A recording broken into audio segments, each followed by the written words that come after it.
La semana pasada, el presidente de Estados Unidos anunció su intención de cerrar por completo la frontera entre México y Estados Unidos. La decisión de cerrar las fronteras constituye un acto unilateral adoptado por un Estado con el fin de prohibir el ingreso a su territorio de bienes y personas procedentes del exterior. No existe en el derecho internacional una prohibición para los estados de cerrar sus fronteras respectivas. Al contrario, en virtud del principio de soberanía territorial, los estados pueden adoptar en su territorio cualquier tipo de medidas y pueden controlar, por supuesto, el cruce de sus fronteras.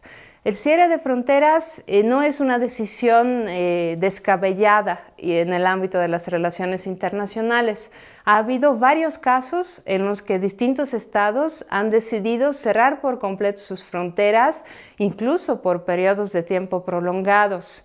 En 1991, Turquía cerró por completo su frontera con Irak para impedir el ingreso a su territorio de refugiados kurdos que huían de una posible persecución por parte del régimen de Saddam Hussein.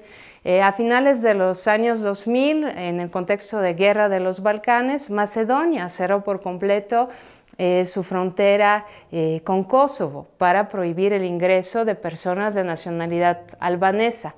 Más recientemente, en 2015, países miembros de la Unión Europea, como Hungría, por ejemplo, anunciaron su decisión de cerrar por completo su frontera a los flujos migratorios ante el inminente colapso de sus instituciones gubernamentales en materia migratoria.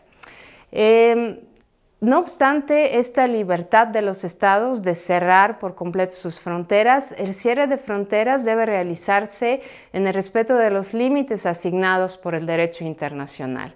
Es decir, a través de un cierre de fronteras, un estado no puede violar los compromisos que ha adquirido en virtud de las normas y principios del derecho internacional. En el presente caso, si Estados Unidos efectivamente lleva a cabo el cierre de su frontera sur, sí violaría varias normas y principios del derecho internacional. Entre otros, violaría la Convención de las Naciones Unidas sobre el Estatuto de los Refugiados de 1951. Estados Unidos es miembro de esta convención y tiene la obligación de recibir las solicitudes de asilo de personas que las presenten a su frontera o en el interior de su territorio. Estados Unidos no está obligado a otorgar asilo a cada persona que lo solicite, pero sí tiene que recibir y examinar las solicitudes de manera individualizada. Además, existe en el derecho internacional un principio de naturaleza consuetudinaria llamado de no devolución, en francés non-refoulement, que impide a los estados hacer que los individuos que huyen de persecución en el interior de un estado sean regresados a su territorio. Otro ámbito del derecho internacional que Estados Unidos violaría con su decisión de cerrar su frontera es el derecho internacional económico.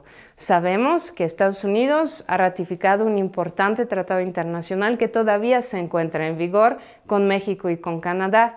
En virtud de Telecan, Estados Unidos se ha comprometido a mantener abierta su frontera para la libre circulación de mercancías.